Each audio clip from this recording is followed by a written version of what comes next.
Okay, so this is Harper, and the phone is just gonna have to be turned this way because I can't get it to do right the other way. And it still look halfway decent because we're stressed out and we've not been exercising, and that makes our face look bloated, and then that upsets Jesse, and she's like, there are dark circles under our eyes where we've been crying. And I might have taken on some of Jesse's mannerisms just there because I was talking about her and talking about the things that she didn't like, and like her forehead, like she doesn't like that. And then I point them out. Let's talk about everything. Oh, the waddle. Oh, the long chin. Oh, the thin lips.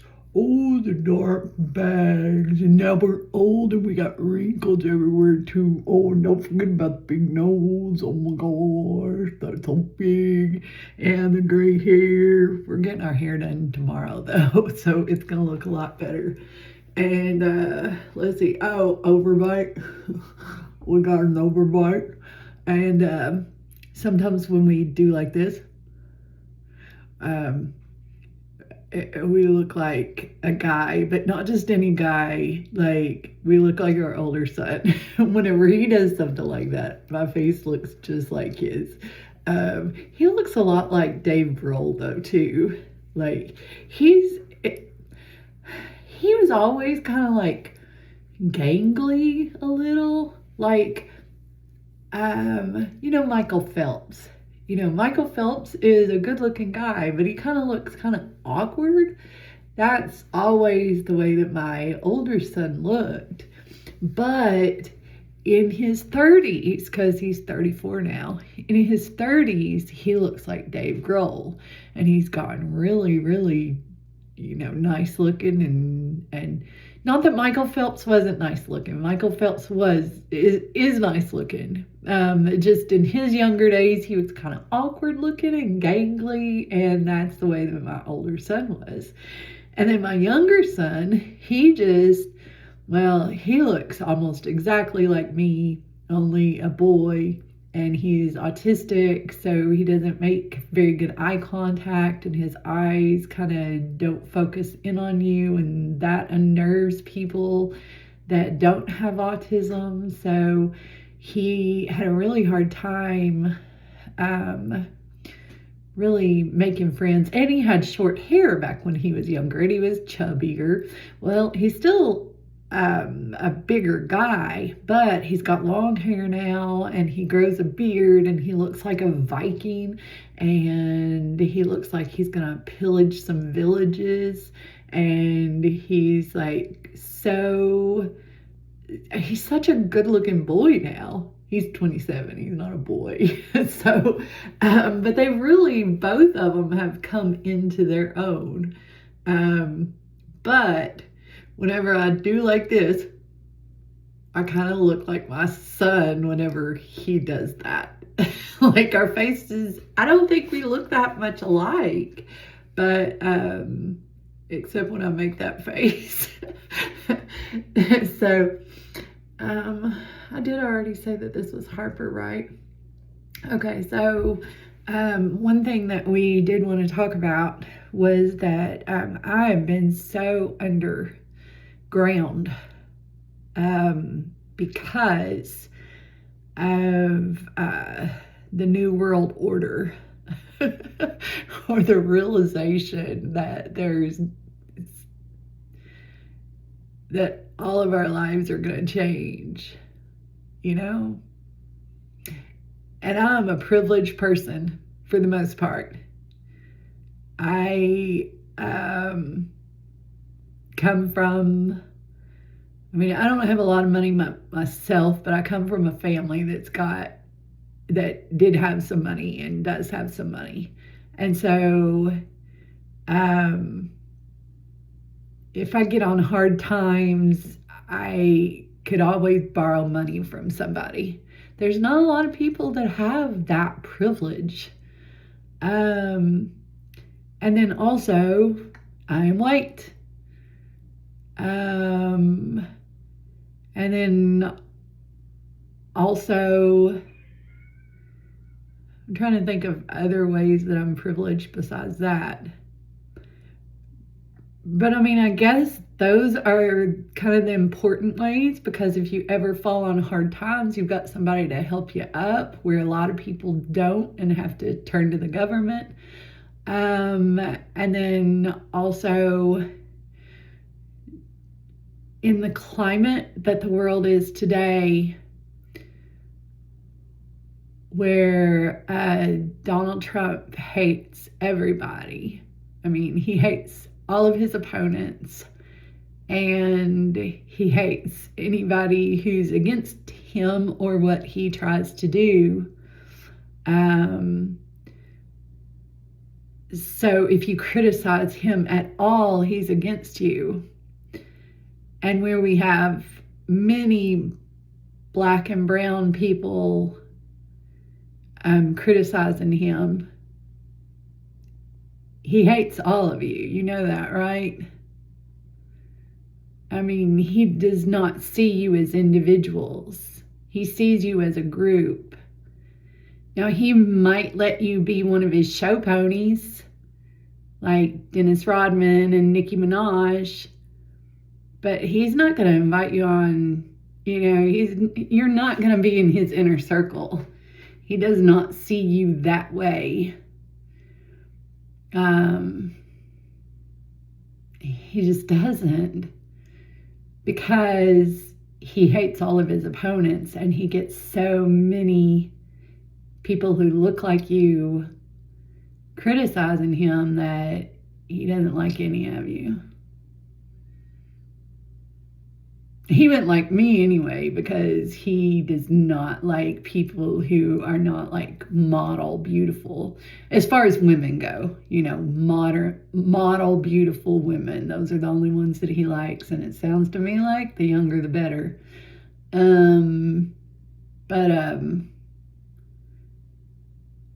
As far as men go, you got to be at least a multimillionaire for him to see any value in you.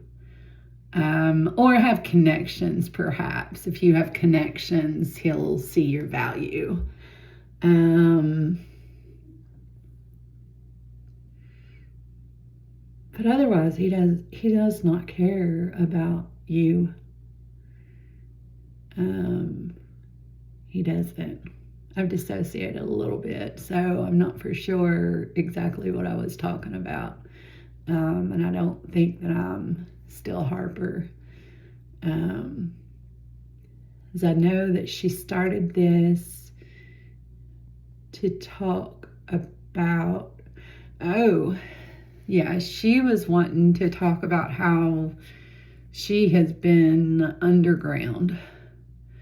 I'm not for sure who I am. I definitely have switched though, and I don't think Harper's awake anymore. I think she's under. And I may have actually switched out of the one that was just talking about Trump too. So I think that was Bre. And I think I'm Jesse. Yeah, I'm pretty sure I am, because I'm looking at my forehead and I'm like, oh my gosh, so bad. I have gotten Botox before, but it gives me headaches.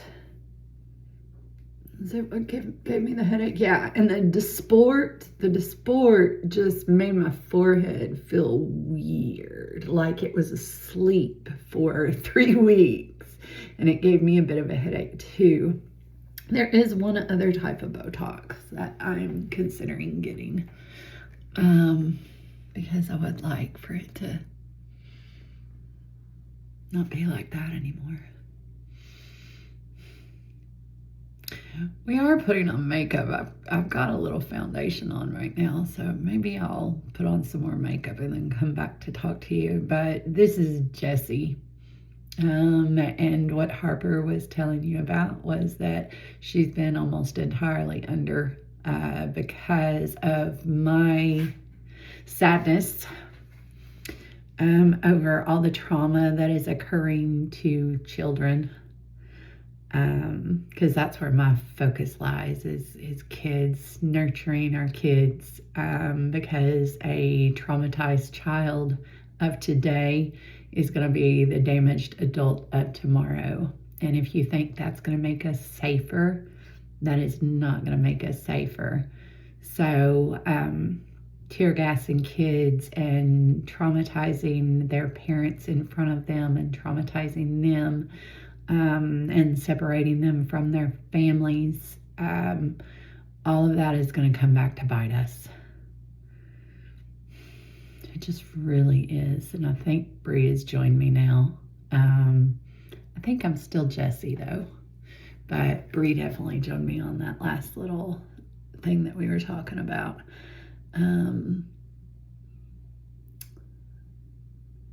So my sadness over the children, Jude's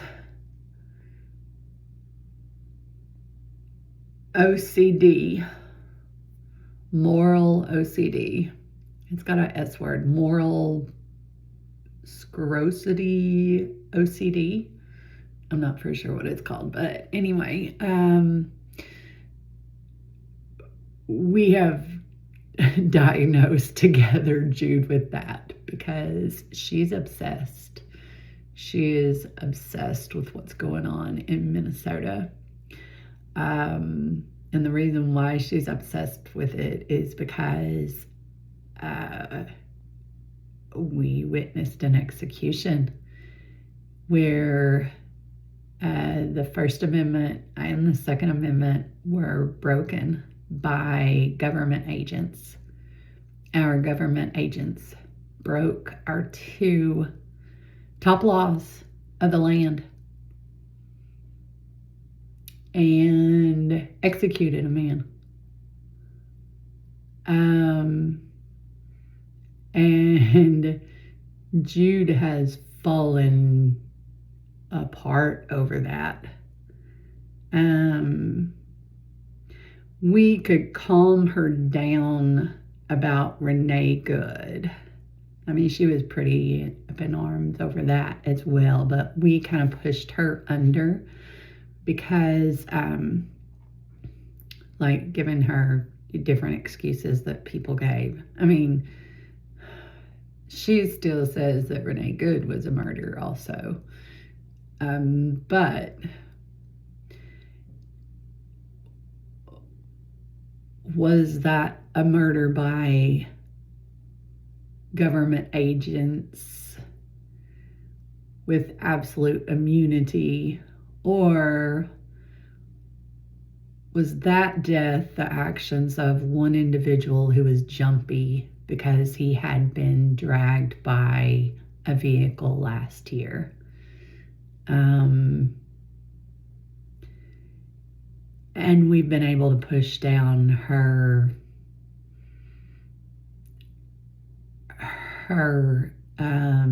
outrage, sadness, her attention to this because of that.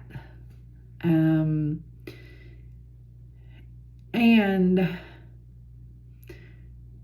my sadness over the children is not as strong as her moral OCD, it seems.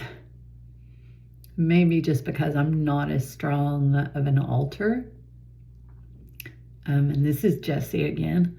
So I am one of the body alters, and so is Harper. And when our body is not as strong because of stress or not exercising or going through some changes that have caused us to eat crap and not take care of our body, Harper and I are the first ones to be pushed under and not as strong. because we are the two body alters. We're more connected to the body, not as much connected to the mind. And I would say body and biological kind of go together. So we're more biological. It might also mean that we're younger souls. I mean, not younger in the whole human life of this body, but maybe created only within this body. And we don't know. We don't know what... I mean, we think we know what our purpose is, but we don't know exactly. Could it be that we are placed into these bodies in order to create new souls, different parts of ourselves? But those are just theories that we've got floating around in this head of ours. But as far as being a more biological or body alter, that just means that I'm more connected to the body. I'm more free with the body. I like to move and dance and use my body. And when the body is sick, I'm not as strong. So, and right now, the body and the mind is not doing very good. Because our two mind alters or spiritual alters, which are Jude, who is the first, JJ, and Bre. And they are more of the mind. So they're pretty good at analysis and brain teasers and solving problems and figuring things out. Our dad calls us the fixer, but he's really talking about Bre. She's the one that makes sure that things get taken care of. Or sometimes she doesn't because we're up in arms over something else, like executions in Minnesota.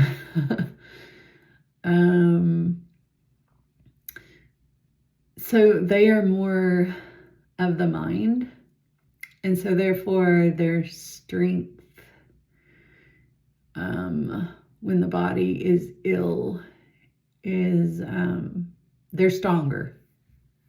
They just are stronger, and so they can push us down. And especially where Jude, we believe that she was the original, the first, the autistic OCD JJ that probably created all the rest of us. Maybe, we don't know. Harper might have come with the body, not for sure. Still trying to figure that out. These are theories.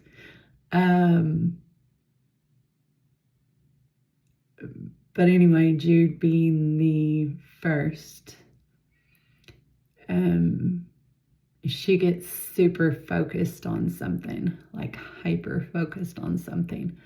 And it's something that clicks with her OCD. I believe that's why we get into these spirals where the only focus is trying to solve that problem. And she sucks in. She's so sad and obsessed over a particular issue that her sadness and fear of the future, because that's another thing that she's kind of doing. She's looking at this and she's saying, this is exactly like all of my dystopian novels that I've read. Because we have a background in dystopian literature. I've 4 degrees, but 2 masters in education, and one of them's in secondary English.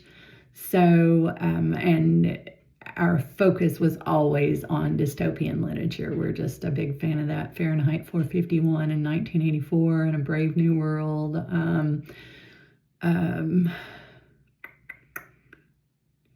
The Giver. The Giver is really good. Any of the Octavia Butler novels. They're just, they show you, most of them are authoritarian governments. And it always starts like this. It always starts like this, where the others are expendable. The others are subhuman. And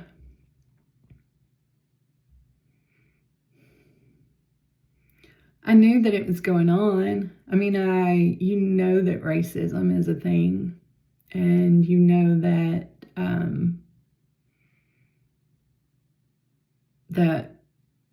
xenophobia is a thing, and you know that this hate for anybody who doesn't fit the ideal is going on. I mean, you feel it. You see it. Nobody is important unless they fit that ideal.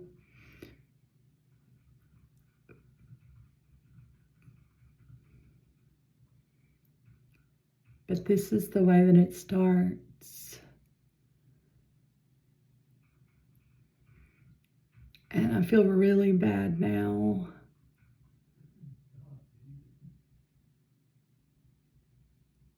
That I've not been screaming louder before now. I was not silent before, just so that you know. I have been very vocal about my opposition to this administration. I was a Bernie bro until Bernie rolled over. And I still like Bernie. I'm just mad that he didn't fight for it more, because I really think that he could have beat Trump the first time. So many of us loved him. I know that they demonized the Democratic Socialist part of his platform, but I'm pretty sure I'm Bre now. But he was still, he's a kind person. He's a good person, you can tell. And I got mad at him. Bre personally got mad at him because, and I guess Jude did a little bit too, for not standing his ground and fighting for it. Because as we've learned more and more about the Clintons, we know that they've